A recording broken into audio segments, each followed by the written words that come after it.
Olá, queridos, boa noite, graça e paz, amém? Vamos falar sobre o rei Ezequias. Ezequias é um homem que vence, mas ele vence com a ajuda dos anjos. Quem são os anjos, pastor? Hebreus capítulo 1, verso 14 diz que anjos são espíritos. Primeira coisa que você tem que entender, anjo é espírito. São espíritos ministradores que servem aqueles que hão de herdar a salvação. Essa é a definição de anjos bíblica. Hebreus capítulo 1, verso 14. Eles servem aos homens, mas os anjos não obedecem aos homens. Tem muita gente fazendo oração para anjo, fazendo oração para trocar de anjo. É tanta bobagem. É gente que acredita em anjo da guarda. Isso não é bíblico, gente. O anjo da guarda é uma cultura, inclusive, ocultista, espírita. Gente que acende anjo para vela, acende anjo para vela não, ao contrário, acende vela para anjo. Gente que acha que dá ordem para anjo, dá ordem para Miguel. Coitado do Miguel. Miguel é um sobrecarregado, né, para Gabriel, né, que são anjos que têm nomes. Alguns teólogos entendem inclusive que não são os nomes deles, mas fazem referência à função que eles exercem no reino. Os anjos eles aparecem na Bíblia o tempo todo. Os anjos aparecem na Bíblia em Gênesis. Deus coloca um anjo com uma espada de fogo para guardar o caminho para a árvore da vida. A Bíblia diz que Jacó, ele vai dormir, bota a cabeça numa pedra e dorme no deserto. Cara, no deserto, usa de travesseiro uma pedra, tem que sonhar com um anjo mesmo. E ele vê uma escada, os anjos sobem, os anjos descem. Você encontra muita ação dos anjos. Então você lembra, 1/3 dos anjos estavam comandadas por Lúcifer. Esse 1/3, uma coluna, 2 colunas, 3 colunas. Essa terceira coluna se rebelou contra Deus. A rebelião faz isso mesmo, faz você ir para o inferno. É para isso que serve. Sua vida vira uma confusão. 1/3 dos anjos foram embora. Então você sabe que 2/3 dos anjos estão a nosso favor. Então nós estamos aí jogando 2 contra 1, no mínimo. Então, quando você quiser apelar, diz: Deus, dá ordem aos teus anjos. Você não dá ordem para ele.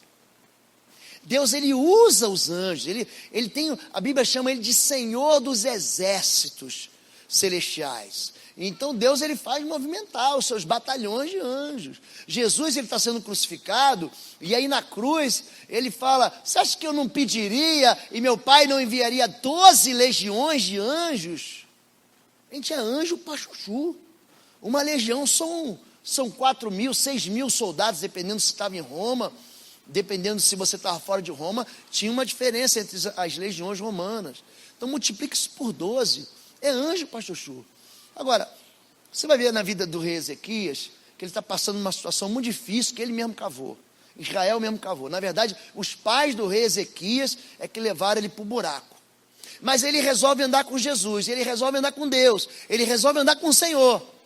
E aí, no final das contas, Deus vai mandar só um anjo para ele, só um anjinho só, que não é anjinho. Anjinho é um anjinho barroco lá que o escultor aleijadinho esculpia. Anjo, aliás, a Bíblia diz, gente, quando aparece anjo na Bíblia, o bicho pega. Não fique pensando que quando aparece anjo na Bíblia, eu vi um anjo. Todo mundo que vê anjo na Bíblia se borra de medo. Começa por aí. Então quando a pessoa fala assim: pastor, eu vi um anjo, eu falo assim: deixa eu ver se você viu mesmo, deixa eu ver se você se borrou aqui. Porque é isso que acontece, as pessoas veem a manifestação de Deus. Porque um anjo vive na presença de Deus, ele brilha, como Moisés, Jesus de Nazaré, no Monte das Transfigurações. Mas eu já estou fugindo do assunto, vamos seguir aqui, vencer com a ajuda dos anjos. Segundo livro dos Reis, capítulo 19, diz: naquela noite o anjo do Senhor saiu e matou 185.000 homens no acampamento assírio. Israel estava cercado, aqueles homens queriam acabar com a raça de Israel, de Jerusalém. Quando o povo se levantou na manhã seguinte, o lugar estava repleto de cadáveres. Assim Senaqueribe, rei da Assíria, desmontou o acampamento, foi embora, voltou para Nínive e ficou lá. Era um inimigo de Israel. Às vezes você tem inimigo que te cerca, que te estrangula, que diz: eu vou acabar com você, eu vou moer você, eu vou destruir tua vida, vou acabar com tua história, com teus sonhos, eu vou inapelavelmente te atacar e você não tem para onde fugir. E aqui, esse homem vai ensinar para a gente como reagir às ameaças, como reagir às más notícias, como reagir quando te derem um diagnóstico de tristeza, de derrota. A história não acabou não, meu. Deus, ele muda os planos, Deus, ele vira os cativeiros, Deus, ele vira a mesa. Eu acho interessante que Jesus, toda vez que ele chega atrasado, ele ressuscita alguém. Ele entra em Lucas 7, entrando na cidade de Naim, vem uma viúva chorando com seu filho morto. Aí Jesus chegou atrasado. Aí ressuscita o filho da viúva de Naim. O Jairo, ele vem falar: Jesus, corre que minha filha está morrendo. E aí no meio do caminho alguém avisa: ó, já era, foi para a fita, morreu. Não incomode mais o médico, não tem mais jeito. Aí Jesus: olha, segura essa semente de fé aí. Olha para mim, não ouve as mentiras, não ouve as denúncias do cão, não ouve as mentiras, não ouve as lorotas. Acredite em mim, creia em mim, eu sou a verdade, eu sou o caminho, creia em mim, eu sou Jesus. Segura, tua filha não morreu, todo mundo já anunciou, eu trouxe até certidão de óbito aqui, Jairo. E Jesus chega e ressuscita a filha de Jairo. Ele encontra e alguém diz: olha, teu amigo Lázaro está doente. Calma mais um pouquinho, eu vou esperar 4 dias. Ele chega atrasado 4 dias e diz: Lázaro, vem para fora. E sabe que se Jesus não fala Lázaro, todos aqueles mortos iam levantar. Eu vim. Ele tem que avisar: Lázaro, é só você, vem. E Lázaro vem para fora. Então, se você acha que a tua guerra está perdida e que não tem mais jeito, você não conhece o Deus de Israel. Se você acha que tua guerra está perdida e está selado uma decisão contra você que não tem mais jeito, você não conhece Jesus de Nazaré. Você não faz ideia do poder que há em Jesus de Nazaré. Estágios para o cativeiro. Como é que alguém entra no cativeiro? Segundo o livro de Reis, capítulo 17, então nós estamos 2 capítulos antes do cativeiro. Israel se torna vassalo, servo da Síria. Oséias, filho de Elá, tornou-se rei em Israel, em Samaria, e reinou 9 anos. Ele fez o que o Senhor... O que, gente? Fez o que o Senhor... Mas não como os reis de Israel que o precederam. Salmanasé, rei da Síria, foi atacar Oséias, que fora seu vassalo, lhe pagara tributo. Se você desobedecer, Satanás vai fazer o que quiser na sua vida. As áreas da sua vida que são derrotadas são áreas que de alguma maneira, de alguma forma, você está caminhando fora do princípio, você está caminhando fora da verdade, você está caminhando em desobediência. Então a primeira coisa que você tem que entender: pastor, o mal atinge indistintamente? Calma que essa história é complicada. Jó foi atingido por quê? Por que Jó foi atingido?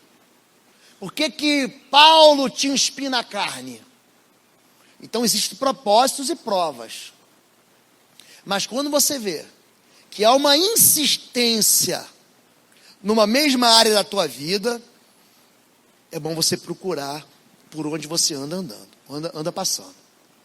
Sítio do cativeiro financeiro, mas o rei da Síria descobriu que Oséias já não pagava mais tributo, como costumava fazer a cada ano. Por isso Salmanasé mandou lançá-la onde, gente? Aliás, por falar em cativeiro financeiro, você já ficou devendo para alguém? Já? Fica devendo ao Visa, ao Mastercard, deve ao banco. Se você hoje compra no cartão e não paga, multiplica sempre por 5. Essa é a regra que eu ensino. Você deve 100, no final do ano, multiplica por 5, você está devendo quanto? 500. Aí pega 500 no outro ano, multiplica por 5. Aí você vai dever 2.500. Aí no outro ano você multiplica por mais 5, mais 5. Não tem mais jeito. Cativeiro financeiro. E aí a pessoa liga para você do Serasa, do SPC, das casas pernambucanas, do carnê da Casa Bahia, da CIA, das lojas Renner. O pior de tudo é dever para... Não, pior do que dever para a sogra é dever para o cunhado. Esse é terrível. Você está prisioneiro e você vai ouvir aquele fulano que casou com a minha irmã. Ele é um preguiçoso, não trabalha, um derrotado. Ele vai começar a te xingar de apelidos e colocar para você um monte de identidades que são falsas. Foi isso que aconteceu aqui com Israel. Foi lançado na prisão, não tem como sair. O rei da Síria invadiu todo o país. Ele tomou o carro zero dele, tomou a casa financiada, ele tomou o sofá da sala, ele tomou a máquina de lavar que estava sendo paga em prestação. O inimigo foi lá e tomou tudo dele. Aí roubou tudo. Marchou. Marcha aqui, querido, é guerra mesmo, contra Samaria. Sitiou por 3 anos. No 9º ano do reinado de Oséias, o rei Assírio conquistou Samaria e deportou os israelitas para a Síria. Ou seja, levou cativeiro, levou filho, levou tudo que tinha, perdeu tudo aqui, perdeu tudo. Perdeu tudo. Não acabou não. O terceiro estágio acontece, segundo Reis, capítulo 18, de 14 a 16. O rei da Síria agora, que destruiu Israel nesse tempo, Israel está ao norte e Judá está ao sul. A nação de Israel estava repartida em 2, tinha tido uma guerra, tinha tido uma separação, uma guerra civil no tempo do rei Roboão. Então ficou Israel com 10 tribos para o norte e ficou assim chamada de Judá, 2 tribos ao sul, Judá e Benjamim e as outras 10. Então o inimigo foi lá e capturou quem? O vizinho de cima, o meu irmão Israel. Agora ele vai atacar a mim, o remanescente fiel. O rei da Síria foi fazer a mesma coisa. Cobrou de Ezequias, rei de Judá, 10,5 toneladas de prata, 1 tonelada e 50 quilos de ouro. Assim Ezequiel lhe deu toda a prata que encontrou. Aonde, gente? No templo e na tesouraria do palácio real. Nessa ocasião, Ezequias retirou o ouro que havia coberto as portas e batentes do templo do Senhor e deu para o inimigo. Quando você está preso financeiramente, a primeira coisa que você faz, sabe o que é? É dizer o seguinte: tem uma conta que eu não vou pagar. Eu vou suspender o dízimo.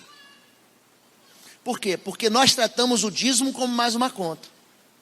Você não trata o dízimo como uma primícia. Você não trata o dízimo como uma oferta. Você não trata o dízimo como um sacrifício. Você trata o